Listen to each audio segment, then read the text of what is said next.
What are these numbers? These numbers tell you the chord inversions in Roman numeral analysis. For triads, it's blank for root position, 6 for first inversion, 6-4 for second inversion. For seventh chords, it's 7 for root position, 6-5 for first inversion, 4-3 for second inversion, and 4-2 for third inversion. Some people remember it like a phone number, 765-4342. Others group it in descending order, 765-43-42.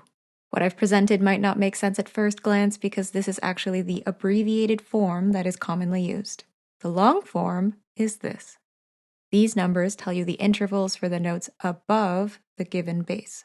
For example, we are given 6-5 in C major. We know that this means 6-5-3, and the given note is the bass, so the rest of the notes exist above this B. I find it easier to build upwards, so the notes are 3, B to D, 5, B to F, and 6, B to G. This chord's notes are B, D, F, and G.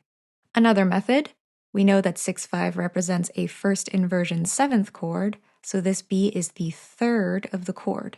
Build around it to find the other notes of the chord, which are G, D, and F.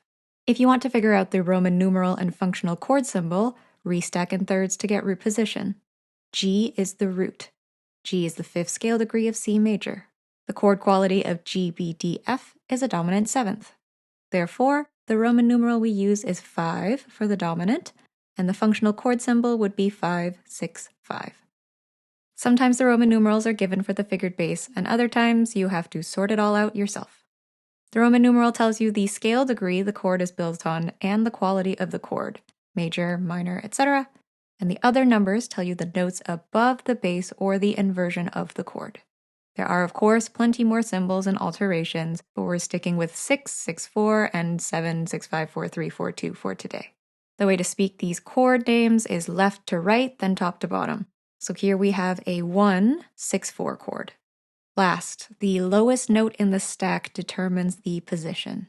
The order of anything above doesn't matter. All of these are root position C major triads because C, E, G are present, and the lowest note in each chord is C. If I change the lowest to E, now it's in first inversion.